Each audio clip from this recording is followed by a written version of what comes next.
At the time of crafting this video, the government shutdown has lasted for well over 9 days. Democrats continue to hold off on agreeing to any funds for Trump's highly coveted border wall until they have a satisfactory agreement on DACA. The initial request from the Trump administration was $5 billion for the construction of the border wall to get it started. Reportedly, that number has come down in negotiations. How much wall can you get with these numbers? Probably not much. The initial estimates for the wall construction early on in the Trump administration ranged from $15 billion to $75 billion, an order of magnitude in difference even in the best case. Throughout the first 2 years of the administration, even the Republicans have not felt the compulsion to provide funding for the construction of a border wall.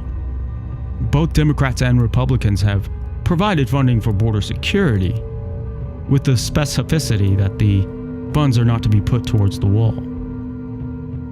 Most experts agree that the wall idea is one of the more inefficient means of attempting to shore up border security, and will only lead to divisive feeling between Americans internally, as well as creating an obvious division between the U.S. and Mexico.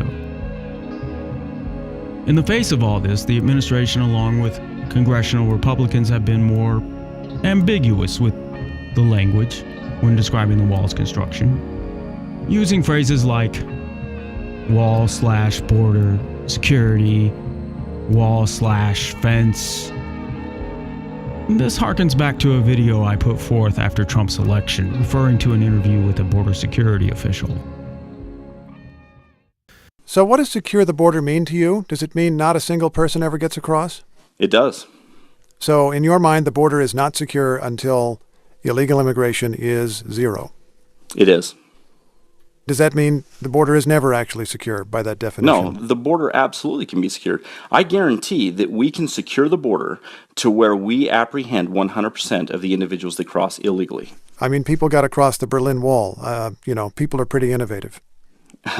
and we also can be innovative. As best you understand it from the president-elect, if there's not going to be 2,000 miles of wall, how many miles are there going to be? In fact, I was in discussions with the transition team yesterday. If you were to ask me, I would say that we have about 10 to 15% of our border has an actual fence. If I were to quantify an actual number, I would say that we need about 30%. 30% of our border has to have an actual fence, wall. I'm just going to go with your numbers here. You're saying that there's somewhere in the neighborhood of a couple hundred miles of serious fencing right now, and you'd like to see 400 miles with more serious barriers. Approximately, that's about what we're talking about. This whole debate has been about a couple hundred miles of fence? Not the whole debate. The debate's about border security. That's what the debate is about. So maybe you'll get that. Maybe you'll get your wall, and they'll just call that the wall. So that's the wall issue settled. You're going to get a wall. It's not really going to be a wall. It's going to be a fence. I stand by that prediction, which appears to be coming true. It also appears to be the case that Trump's claims that Mexico will pay for the wall will somehow be covered in the new recent NAFTA deal, even though it hasn't even passed yet. He knows that most of his supporters are stupid enough or blind enough to buy that bullshit, even though it makes absolutely no sense. We need to keep in mind a couple of things here. It is well known at this point that border crossings from Mexico are way down from what we experienced in the early aughts. Border apprehensions are down to levels of the 1970s. What exactly is a border wall supposed to do for our country?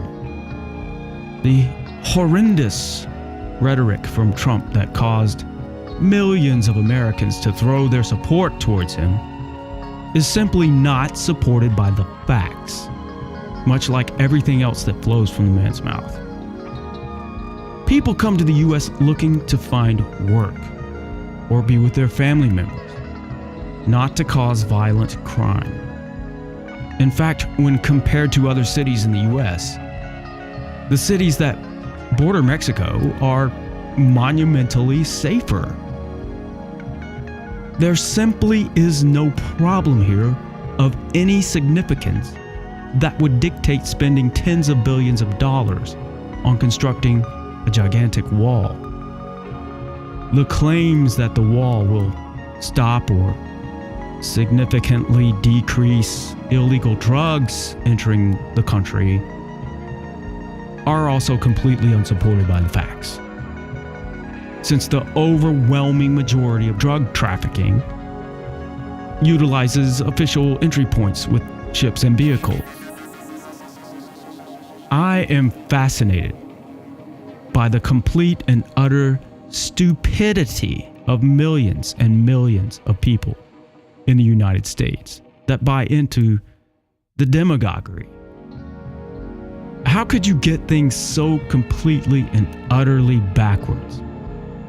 These people want to scapegoat our problems and put the blame on brown people entering the country. At least that would be the position they would argue for rather than some white nationalist argument, in most cases.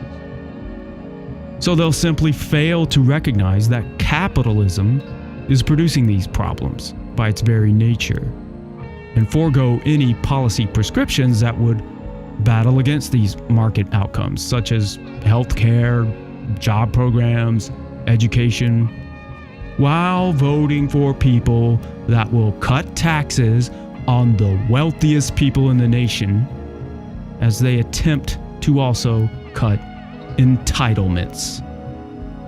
I guess that's all okay as long as we are adequately being cruel to brown people. As I'm saying this, thousands of migrant children are in custody at the border. 2 small children died in custody in the past 2 weeks. Investigations are likely forthcoming, but it would just seem to indicate the level of inhumanity with which our current policy is being waged, and the absolute glib and utter cavalier attitude displayed by DHS Secretary Kirstjen Nielsen is repulsive and difficult to bear. Did I understand you correctly to say that as you sit here today, you do not know how many human beings have died while in the custody of the department that you lead? And you, in preparation for today's hearing, you didn't ascertain that number, but you don't know it today? I don't have an exact figure for you. Do you have a rough idea? Sir, what I can tell you I'm is... talking about people who have died in your custody. You don't have the number?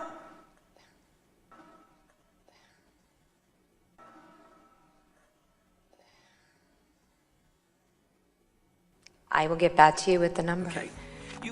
Let's keep in mind that migrants are coming into this country from Central American countries that are in the shape they are in part at least, due to our interventions in those countries going back for decades. We helped create this situation through our foreign policy. But even setting that aside, would a wall keep migrants from seeking to claim asylum in the U.S.? Likely not, since the typical process involves using the ports of entry at the border, and also considering the absolute desperation of many of these people. But perhaps there is a subconscious thread that is at play here, further fueling people's desire to keep people seeking asylum out of our country. Climate change is here, and what it portends is not pretty, to say the least. The recent caravan, which caused such a stir and allowed Trump to distract and rally his base, was about 3,000 people. Our country could easily absorb that number of people and could even perhaps have a net positive outcome economically as a result, though many do not wish to accept this notion. As climate change continues to move forward, Central American countries will be disproportionately affected as compared to their northern neighbors. As food security becomes more and more threatened due to drought and flooding, migration will be the inevitable result. Many of the same people that want to tell the migrants from Central America to get lost will deny that climate change is a problem. But perhaps, subconsciously, they recognize the consequences. As time moves forward, the billions spent on a wall will do nothing to prevent nature from taking its course. We could see thousands grow to tens of thousands, or perhaps worse. So we are not only responsible in some manner for the political and economic outcomes of these countries in Central America, we also have enormous responsibility for their changing environment that will produce a situation that millions of people in this country will deny we should have to endure.